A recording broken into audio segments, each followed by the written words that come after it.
I've been trying to record this video for 2 months now, and every time I do it, I end up, shedding some tears while I'm recording it. It's a very tough subject for me, and I find I'm a really ugly crier on camera. I never realized that I was an ugly crier until I saw these videos, and I'm like, oh man. So anyways, I'm gonna do my best to do this video today, give it another shot without crying, and if I do, please bear with me. I am prepared. I do have a whole box of Kleenex right here.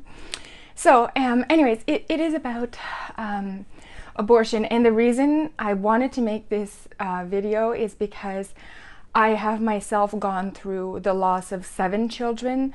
So I've never had an abortion. I've been against it for a very long time. So fortunately for me, when I actually was pregnant, it never even occurred to me.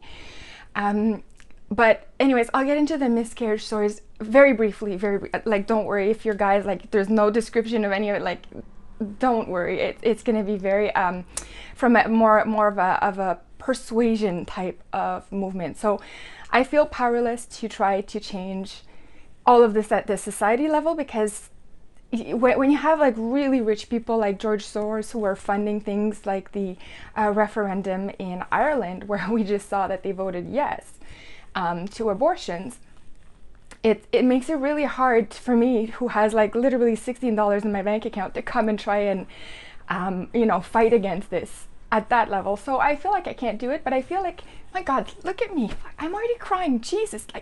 Anyways, okay, what I think I can do is perhaps convince 1 or 2 women out there that may be going through this, may be scared, and may think, okay, well, maybe abortion is the only path I have, and I'm hoping to convince them not to do that. So if I get back to the miscarriage story, so I'm a very traditional woman. I love family unit. I love having a man that goes to work. I recently quit my corporate job after 20 years, and I've been living the life of a stay-at-home mom, so I could be with the kids I do have, and it's been absolutely wonderful. So I'm loving that life, and it is the best life I could have ever asked for, so I'm completely grateful. So my husband and I did want to have a lot of kids. My ideal would have been 8, 10, but we were able to have 3. So I have 3 kids, and even as early as 2 weeks ago, I had another miscarriage, and now it's because I'm old. And so let's not kid ourselves, guys. By the time you're my age, so I'm 40, and by the time you are past 35, it's incredibly hard to have a viable pregnancy. So I have lost 7 children from the time I was 26 all the way to 2 weeks ago, and it was a total of 7, and I did absolutely everything I could to save those babies. So the last 3, I was monitored very closely by a a specialist doctor that specializes in fertility, to try to see if we could do everything we could to save the pregnancies and the little babies. But unfortunately, it didn't work out. So anyways, I would have taken all of them. So for me, take a deep breath. I find it incredibly heartbreaking when I hear about women who want to go and terminate their baby, kill their own child. I feel that as mothers, our job is to protect the little ones. They are so innocent and so powerless, and to go in and just violently kill them is a concept that I can't even understand. Now, I'm not gonna lie, when I was in my late teens and 20s, I did believe in pro-choice. I was pro-choice because I didn't understand. So I consider myself to have been a stupid person at that time. I was a very stupid woman. I hadn't had kids yet, and I thought, well, whatever, somebody else's body, what do I care? But as I matured and grew older and I had my own kids, I can testify that children are the biggest blessing that life can give you. If you're pregnant and you're scared because you accidentally got pregnant with your boyfriend, and you're not married or something, or you don't have enough money, or please don't abort that child. That child didn't do anything to deserve death. And I know it's a fashionable thing to do, to go and kill our unborn offspring, but if we were a little bit more civilized, I don't think we would be doing that. I find it unfathomable that we've come to this point in our society. So I'm obviously very pro-life. But if you are scared, trust me, everybody's scared. When I was pregnant, and I found out I was pregnant about 3 months ago, I was terrified because I'm like, oh my God, I'm 40. Like, I'm gonna have a really big problem, because what if this child dies? So my fear was that my child was gonna die in utero, which is exactly what happened. But if your fears are that you won't have enough money, or your fears are that you won't know how to love the child, trust me, those things can resolve themselves. But what you can never recover from is killing your own child. I don't think any woman can ever recover from that. They'll say they do because they want to justify what they've done. But honestly, you cannot recover as a woman. Your soul will be broken. I've lost my kids through no fault of my own. They just died. And my soul will never recover from that. But for a woman to actively kill, so please don't do it. Don't kill your offspring. There is nothing worse that you can do. Anything else is acceptable. If you don't want the child, put him up for adoption.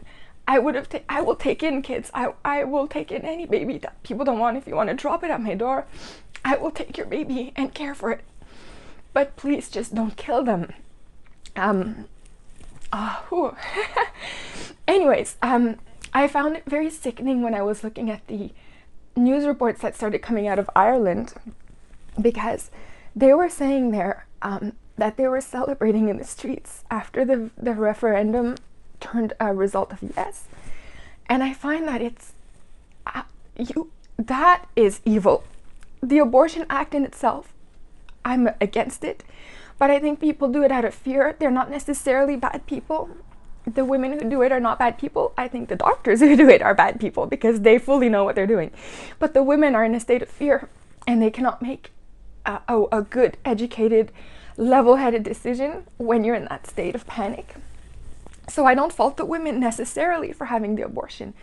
But when, as a woman, you go and you celebrate the fact that you've just voted for your country to kill people, to kill the unborn,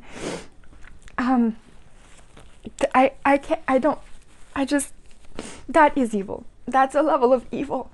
It would be like if there was a law passed saying, like Nazi Germany, let's go back there. When I did my bachelor's degree in history, we did a lot of Second World studies, and the Nazi Germany, they made it into laws that Jewish were lesser people, and that's what justified the killing camps, the concentration camps where they killed them. So when you can justify that people are not worth it, and it makes it easier for you to kill them, it's like saying, okay, we've just made legal for everybody to kill Jews. You can go and kill Jewish people. And you would see a wave of people celebrating in the streets. That is the equivalent of what happened in Ireland now with these women who are out celebrating. I even saw pictures of women with babies in a stroller who were celebrating the fact that other women can go and kill their babies while they had their own babies in the stroller. It's almost surreal. I feel like I live in a weird place. So anyways, I also saw an argument that one of the women said. She said, look, we need abortion in Ireland because it's going to happen no matter what. And I'm so glad to hear people throw that argument and for other people to consider it a valid argument, because I'm a huge fan of intellectual honesty and consistency. And if that is an argument that can stand on its own two legs and be valid, and people point to that argument to say, yes, we should have the right to kill our kids, our unborn children, I'm so glad I heard that woman say that, because now I have an argument for you. Guns. I'm in Canada and it's incredibly hard to get a gun. But you know what? People are going to get guns anyways. So why wouldn't we just make it legal for everybody to get a gun, right? Like, let's just amend our constitution, have a referendum, and we should be able to win just the way Ireland did, right? Or saying, murder. People will do murder anyways. So why just not make it legal for anybody to kill anybody, right? That's the same level of argument that somebody is putting forward when you say, well, people are going to get abortions anyways, so let's make it legal so that they can get a legal abortion instead of it having to jump the border and go somewhere else. So anyways, that's it for me. I hope I can persuade even just one person to watch this video to not have an abortion. If you're thinking about it, the minute you get pregnant, you're afraid. You're afraid for a variety of reasons, and you're always going to be wondering what kind of a person you're going to be as a mother, what kind of dad the dad's going to be, if you're going to fail or whatnot. But the answer will never be to go and kill your own child. So anyways, I hope it changes somebody's mind, and huge apologies for crying throughout pretty much this whole video. So anyways, I'll see you in the next one, guys. Thank you so much for watching.